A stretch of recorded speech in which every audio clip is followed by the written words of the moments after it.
அதனால் நான் என்ன சொல்கிறேன்னா அதுதான் வேத வாக்கு என் பார்ட்டிக்கு. தங்கவயல் மக்களுக்கு இல்லை. தங்கவயல் மக்கள் புத்திசாலிக்கு. நீங்கள்லாம் எல்லாம் தங்கவயல் மக்கள் தானே. உங்களுக்கு இல்லாத ஞானமா, உங்களுக்கு இல்லாத அறிவா, யாருக்கு ஓட்டு போட்டால் யார் ஜெயிக்கும், யாருக்கு ஓட்டு போடணுன்றது யார் நினைக்கணும்னா படித்தவங்க மட்டும் இல்லை, பகுத்தறிவு உள்ளவங்க நினைக்கணும். யார் நினைக்கணும்? இப்போ நம்ம பகுத்தறிவு என்ன சொல்லுது? பிஜேபி ஓட்டு போடணும்னு நீ நினைக்கிறீங்க ஒரு சிலர்னு வச்சுக்கா. என்ன காரணத்துக்காக ஓட்டு போடணும்னாலும் தெரியுமா யாருக்குன்னா உங்களுக்கு பிரஸ்காரங்களுக்கு? சுப்ரீம் கோர்ட் காரி துப்புன பார்ட்டியா பிஜேபி? யாரு துப்புது? இதுக்கு மேல உனக்கு இந்தியாவில் எதுனா சாட்சி வேணுமா? கரெக்டா? அப்போ காங்கிரஸ் என்ன சார் இத்தனை ஆண்டு காலம் ஒன்றும் செய்யல, அவங்க சார்ஜஸ் இவங்க சார்ஜஸ். நீ யாருக்கு ஓட்டு போடணுன்றது நினைக்கிற? இந்த ஊர் எம்பி உன் பக்கம் நிற்குவானா, உனக்கு சேவை செய்வானா? கரெக்டா? யாரை போய் பார்க்கணும்? நேஷனல் லெவலில் பார்க்கணுன்றா இவன். டேய் வீட்டை காலி பண்ணாத பார்த்துங்கடா, அதுதான் ஞாபகம். என்ன இப்போ கொடுத்தாங்கல்ல பிஜேஎம்எல்ல எம்ப்ளாய்க்கு, எஸ்டிபிபிக்கு என்னன்னு கொடுத்தாங்க? அக்கப்பத்திரமா கொடுத்தாங்க, பொசிஷன் சர்டிஃபிகேட்டு. நான் எம்எல்ஏ இருக்கும்போதோ ரெசிடென்ட் சர்டிஃபிகேட்டுக்கு விடுவோம் சார்ன்னு கேட்குவோம். என்னது ரெசிடென்ட் சர்டிஃபிகேட்டுக்கும் இது பொசிஷன் சர்டிஃபிகேட்டுக்கு என்ன டிஃப்ரென்ஸ் சொல்லுங்க கொஞ்சம் பார்க்கலாம். ப்ரெஸ் நீங்கள் எவ்வளோ கேள்வி கேட்குறீங்க எல்லாரையும், நான் உங்களுக்கு கேட்குறேன். ரெசிடென்ட் சர்டிஃபிகேட்டுக்கும் பொசிஷன் சர்டிஃபிகேட் என்ன டிஃப்ரென்ஸ்?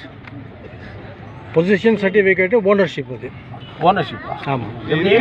பொசிஷன் நீ இருக்கிற ரெண்டுக்கு வீடு கொடுக்குறான் பாரு, அது வேறங்க. ஒரு நிமிஷம், அது வேற இல்லை, சட்டத்தை பேசு. பொசிஷனில் இருக்கிறான் அவன், அதனால வீடு அவனுக்கு கொடுத்துடலாமா? கொடுத்துட முடியுமா? இந்த பொசிஷன் சர்டிஃபிகேட் கோர்ட்டில் பெயில் கொடுவியா, சூரிட்டி கொடுவியா? ரெசிடென்ட் சர்டிஃபிகேட் என்ன அர்த்தம்? அந்த பொசிஷன்ல இருக்கிறான், அந்த வீட்டில் இருக்கிறான்னு அர்த்தம். அதுதான் இது ரெண்டுக்கும் ஒன்றும் வித்தியாசமே இல்லை.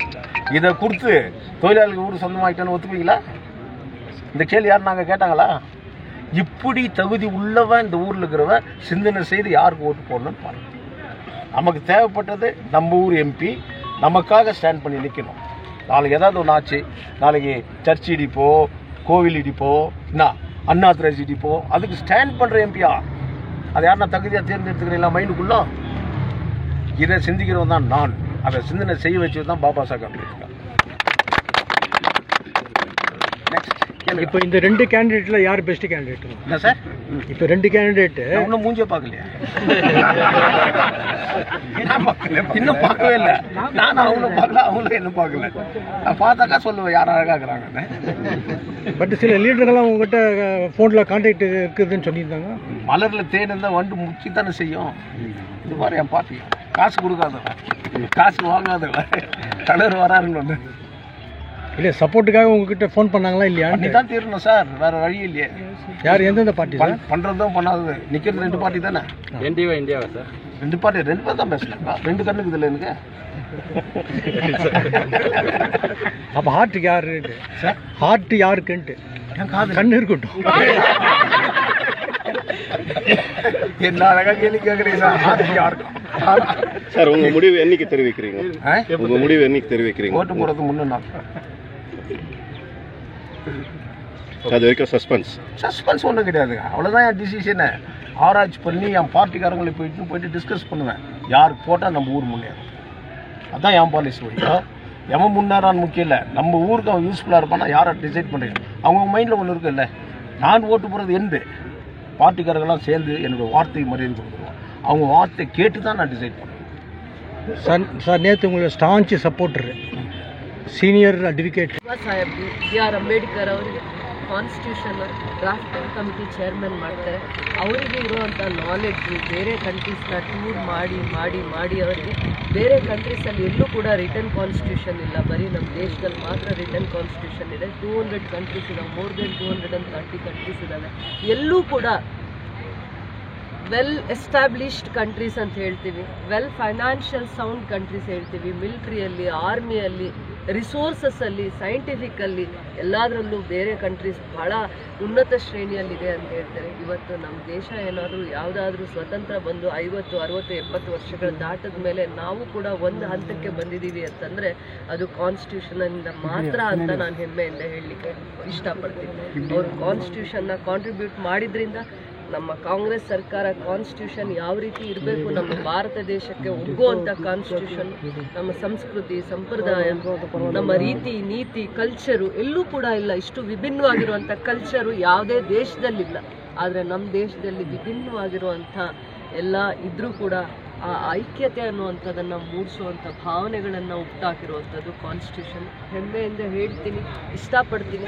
ಯಾರೇ ಒಬ್ಬ ವಿದ್ಯಾವಂತ ಆಗಿರುವಂಥವ್ರು ಕಾನ್ಸ್ಟಿಟ್ಯೂಷನ್ ಬಗ್ಗೆ ಆ ಗೌರವನ ನಾವು ಕಾಪಾಡ್ಕೋಬೇಕು. ನಮಗೆ ಪವಿತ್ರವಾಗಿರುವಂಥ ಗ್ರಂಥಗಳನ್ನ ನಾವೆಷ್ಟು ಗೌರವವಾಗಿ ನೋಡ್ತೀವಿ, ಭಗವದ್ಗೀತಾ, ಕುರಾನ್, ಬೈಬಲ್ನ, ಅಷ್ಟೇ ಪವಿತ್ರವಾಗಿ ನಾವು ಕಾನ್ಸ್ಟಿಟ್ಯೂಷನ್ನ ನೋಡಿದಾಗ ಮಾತ್ರ ಅದಕ್ಕೆ ಬೆಲೆ ಸಿಗುತ್ತೆ, ಗೌರವ ಸಿಗುತ್ತೆ ಅಂತ ಹೇಳ್ತೀವಿ. ಇವತ್ತು ನಾವು ಏನೇ ನಮ್ಮ ದೇಶ ಇವತ್ತು ಮುಂದುವರೆದಿದ್ರು ಕೂಡ ಅದು ಕಾನ್ಸ್ಟಿಟ್ಯೂಷನ್ನಿಂದಾನೇ ಅಂತ ನಾನು ಹೆಮ್ಮೆಯಿಂದ ಹೇಳಲಿಕ್ಕೆ ಇಷ್ಟಪಡ್ತೀನಿ.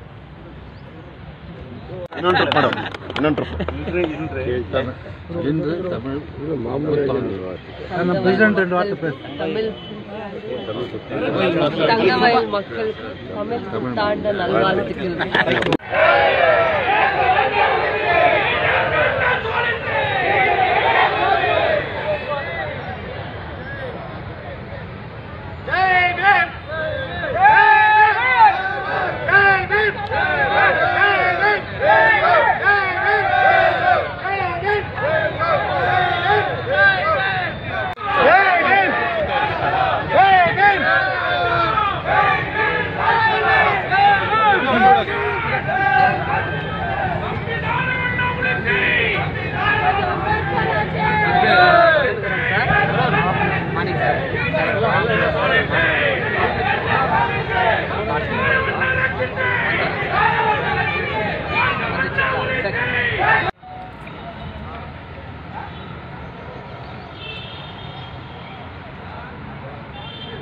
உலக பெருந்தகை,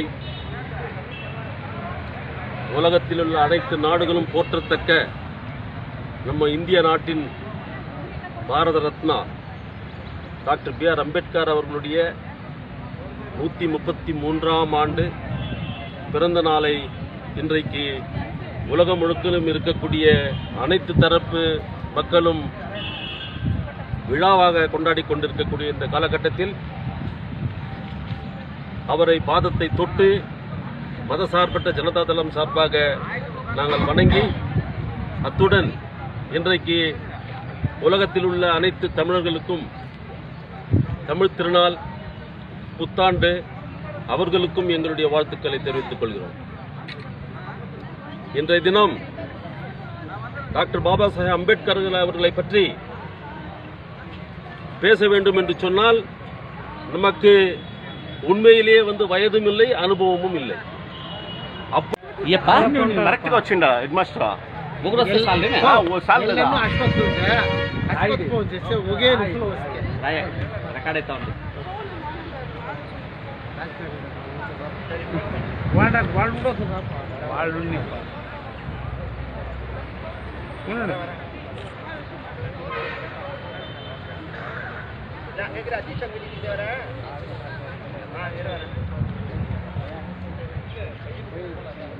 डॉक्टर बाबा साहब के डॉक्टर बाबा साहब के डॉक्टर बाबा अम्बेडकर के